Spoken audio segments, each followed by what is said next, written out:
Oke, baiklah, pada video kali ini saya akan memberikan sedikit sanggahan kepada KAF Media Channel. KAF Media Channel menuduh Tuhan Yesus berpacaran dengan Maria dan sering melakukan hal-hal yang tidak senonoh. Dalam kesaksian murid-muridnya, Yesus itu sering menciumi bibirnya Maria Magdalena, dan itu dilihat secara umum oleh murid-murid. Ya, jadi ini adalah tuduhan yang dilontarkan oleh KAF Media Channel kepada kekristenan.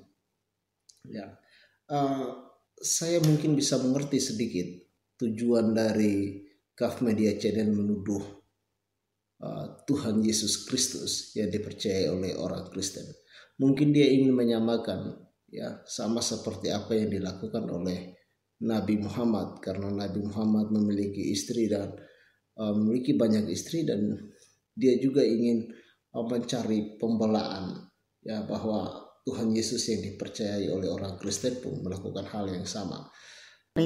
Coba bayangkan, ini gaya pacaran yang sudah belak-belakan. Bahkan anak sekarang pun kalau ciuman di depan umum sendiri sudah malunya minta ampun. Jadi KAF Media Channel ini sepertinya telah kehabisan akal menyerang kekristenan, sehingga dengan membabi buta melontarkan tuduhan-tuduhan palsu. Dan sepertinya dia tidak lebih dari seorang pengecut, ya, yang menuduh tanpa bukti. Saya akan memberikan video, ya, tentang dua hak Nabi Muhammad yang tercatat di dalam Quran sendiri. Dan mungkin untuk KAF Media Channel Anda harus membaca itu supaya pikiran Anda terbuka. Tidak, Yesus menciumi bibir Maria Magdalena dan disaksikan oleh murid-muridnya dan mereka tahu semua. Artinya kalau di luar dilihat manusia saja, Yesus berani menciumi bibir Maria Magdalena. Nah, jadi pertanyaan adalah, kalau tidak ada orang, apa yang dilakukan Yesus kepada Maria Magdalena? Oke, baiklah, pada video kali ini saya akan membahas dua hak khusus Nabi Muhammad yang tidak dimiliki oleh siapapun, oleh nabi di dalam kitab suci manapun di dunia ini. Ini hanya dimiliki oleh Nabi Muhammad. Ini adalah benar-benar hak khusus yang diberikan oleh Allah kepada Nabi Muhammad. Ya.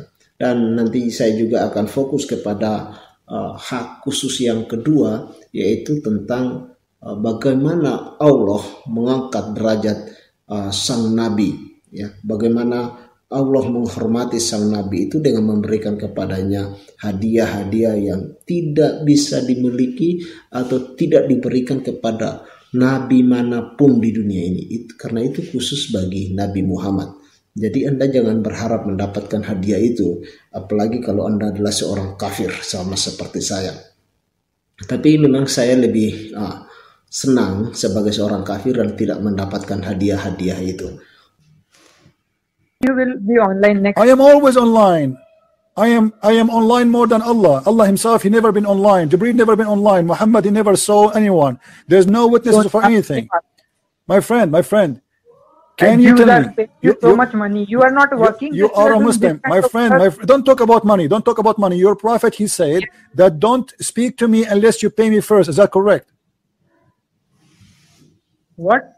You're a prophet in the Quran. He made verses for him saying, don't ever speak to me in a private unless you pay me first. I don't charge people to talk to me. Did you pay me to call me? No. Okay, so why you're accusing me I'm making money?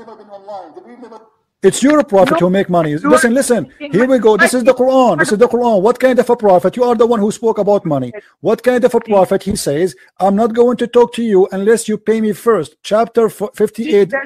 Abdul, chapter 58, verse number 12. What kind of a prophet says, if you want to speak to me in a private consultation, you have to pay me first?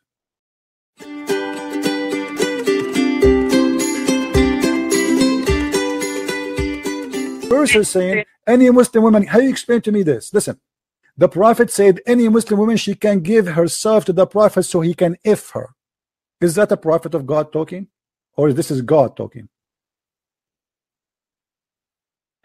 See, it is Quran is just a test for humanity. It is, if you keep faith. Absolutely, I agree with you. It's a test. It's a test from the devil. It says test from the devil. If you fail into it, You are going to go to hell. But you cannot answer what kind of a God. He said to Muhammad, any woman she want to give her vagina to you so you can F her. This is God talking?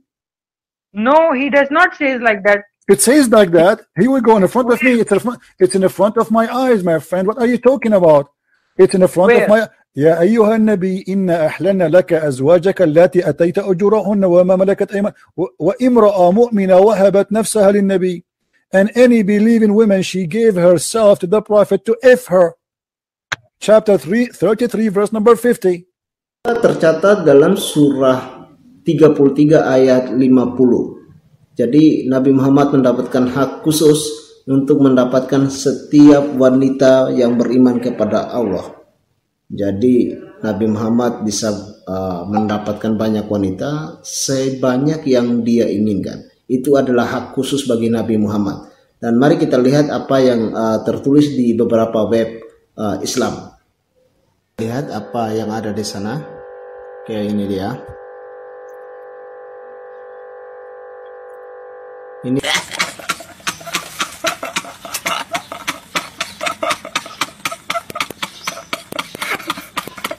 Ini surah 33 ayat 50.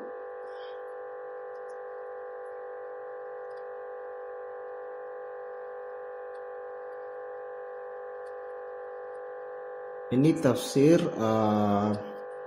Quran dari ayat pasal 33. Maaf, mungkin surah 33 ayat 50. Ini adalah bahasa Arabnya, ini adalah terjemahan bacaannya, saya tidak membacakannya. Ya, tapi mari kita lihat. Tertulis di sana, hai Nabi, sesungguhnya kami telah menghalalkan bagimu istri-istrimu yang telah kamu berikan mas kawinnya dan hamba sahaya yang kamu miliki, yang termasuk apa yang kamu peroleh dalam peperangan yang dikaruniakan Allah untukmu. Dan demikian pula anak perempuan dari saudara laki-laki bapakmu, anak-anak perempuan dari saudara perempuan bapakmu, anak-anak perempuan dari saudara laki-laki ibumu, dan anak perempuan dari saudara perempuan ibumu yang turut hijrah bersama kamu, dan perempuan mukmin yang menyerahkan dirinya kepada Nabi kalau Nabi mau mengawininya. Jadi menikahi sepupu yang ikut hijrah bersama Nabi Muhammad ke Madinah itu adalah hal yang diperbolehkan, dan itu hanya khusus untuk Nabi Muhammad saja. Ya. Lalu ini tafsir Quran surah Al-Ahzab ayat 50. Wahai Nabi, sesungguhnya kami telah menghalalkan bagimu istri-istrimu yang telah kamu berikan mahar mereka, dan kami halalkan bagimu budak-budak yang kamu miliki yang kamu peroleh dalam peperangan yang dikaruniakan oleh Allah untukmu. Jadi itu perempuan-perempuan itu adalah sesuatu yang dikaruniakan oleh Allah bagi Nabi Muhammad. Ya. Lalu hak khususnya juga adalah ini hanya boleh dilakukan oleh Nabi Muhammad, yaitu menikahi sepupunya yang turut hijrah bersama-sama dengan dia. Nah, nikah dengan cara penyerahan diri ini khusus untuk Nabi Muhammad. Ya, tidak diperbolehkan bagi orang lain dari umatnya. Kami telah mengetahui apa yang telah kami wajibkan atas orang-orang yang beriman tentang istri-istri mereka, yaitu mereka tidak diperbolehkan untuk menikah lebih dari 4 perempuan. Jadi tidak boleh lebih dari 4 perempuan, dan itu hanya jika lebih itu hanya Nabi saja yang boleh melakukan itu. Lalu ini tafsir Al-Muqtasar, markas tafsir Riyadh di bawah pengawasan Syekh Dr. Salih bin Abdullah bin Humaid, Imam Masjidil Haram. Ya, jadi Anda bisa lihat di sini. Wahai Nabi, sesungguhnya kami membolehkan istri-istrimu untukmu yang telah kamu beri mahar. Kami membolehkan hamba sahayamu yang kamu miliki dari apa yang Allah limpahkan kepadamu sebagai nikmat. Kami membolehkan untukmu menikah dengan anak perempuan paman dan bibimu, dan seterusnya. Ya, jadi itu sekali lagi itu hanya khusus untuk Nabi Muhammad saja. Selain daripada itu tidak boleh. Walaupun Anda adalah seorang Islam, tetapi Anda tidak boleh memiliki istri lebih dari 4. Ya, itu sudah diatur menurut tafsir-tafsir ini berdasarkan surah 33 ayat 50 tadi. Oke, Anda bisa membaca sendiri di sana. Banyak sekali di di internet tentang tafsiran-tafsiran ini. Lalu ini adalah tafsiran Al-Muyassar, Kementerian Agama Saudi Arabia, ya.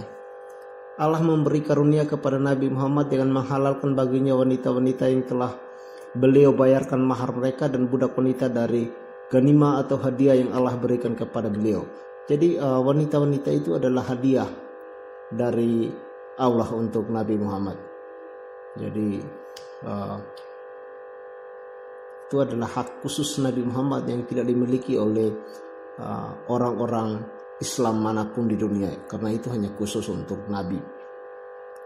Lalu ini tafsir Al-Madinah Al-Munawwarah, Markas Tadzim Al-Quran di bawah pengawasan Syekh Profesor Dr. Imam Suhair, Hafiz Profesor Fakultas Al-Quran Universitas Islam Madinah. Jadi ini bukan kaleng-kaleng ini. Ini dia seorang profesor doktor, ya, di Universitas Islam Madinah. Ya. Sesungguhnya kami telah menghalalkan bagimu istri-istrimu yang telah kamu berikan mas kawinnya. Allah menyebutkan dalam ayat ini jenis pernikahan yang dihalalkan bagi Rasulullah. Allah memulainya dengan istri-istri yang telah beliau berikan maharnya, sebab mereka telah memilih beliau dibanding dengan kehidupan dunia dan perhiasannya. Oke, jadi itu hanya khusus untuk Nabi Muhammad saja. Anda bisa melihat lebih lengkap dalam video ini. Jadi saya harap Anda bisa menonton video ini sampai selesai. Jadi ini adalah tafsir tadi dari Kementerian Agama Saudi Arabia. Jadi ini tidak bisa dibantah sebenarnya, karena ini langsung dari pusat Islam itu sendiri. Oke, mari kita lihat di sini apa yang bisa kita dapatkan. Jadi masih banyak lagi tafsir-tafsir yang lain jika Anda membuka di sini. Lalu ini adalah tafsir dari Subdatut Tafsir. Allah telah menyediakan perempuan-perempuan yang dibolehkan untuk dinikahi Nabi. Sesungguhnya kami telah menghalalkan untukmu istri-istrimu yang telah engkau berikan mahar, juga hamba sahaya yang engkau miliki. Termasuk juga kami halalkan bagimu barang-barang yang engkau peroleh dari peperangan. Jadi masih banyak lagi. Lalu ada tafsir yang lebih unik sebentar terhadap surah ini, surah 33 ayat 50 ini.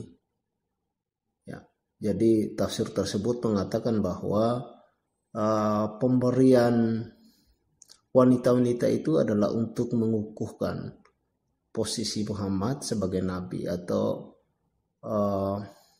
Allah menghormati Nabi Muhammad sebagai nabi, jadi diberikan itu. Ya.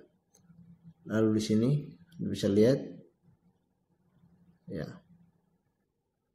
Allah Subhanahu wa Ta'ala berfirman memberikan kenikmatan kepada Rasulnya Nabi Muhammad dengan menghalalkan untuknya apa yang dia halalkan. Jadi apa yang dihalalkan oleh Nabi Muhammad juga bisa dihalalkan oleh Allah. Jadi Anda bisa melihat di sini bahwa Allah itu mengikut apa yang diinginkan oleh Nabi Muhammad. Jadi saya kurang tahu Allah seperti apa yang bisa disetir oleh Nabi yang diutusnya. Oke. Itu menurut An-Nafahat Al-Makiyah, ya. Jadi Anda bisa lihat di sini.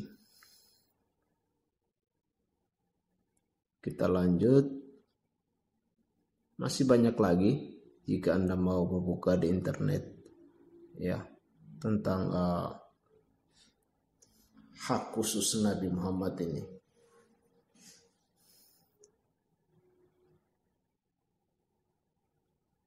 Oke, mari kita lihat ini.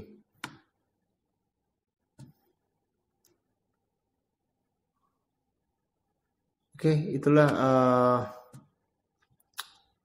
sebagian dari tafsir terhadap surah 33 ayat 50 ini. Jadi Anda bisa melihat di situ bahwa kedua hak khusus ini, yaitu Nabi Muhammad bisa mendapatkan upah ketika ada orang yang mau berbicara dengan dia secara khusus, dan hak kedua adalah wanita-wanita yang diberikan oleh Allah secara langsung, dan itu hanya khusus untuk Nabi Muhammad, tidak diberikan kepada nabi manapun dalam agama manapun di dunia ini, termasuk tidak diberikan kepada pengikut-pengikut Nabi Muhammad. Jadi itulah dua hak khusus dari sang nabi. Oke, terima kasih. Sekian video dari saya. Tuhan Yesus memberkati kita semua.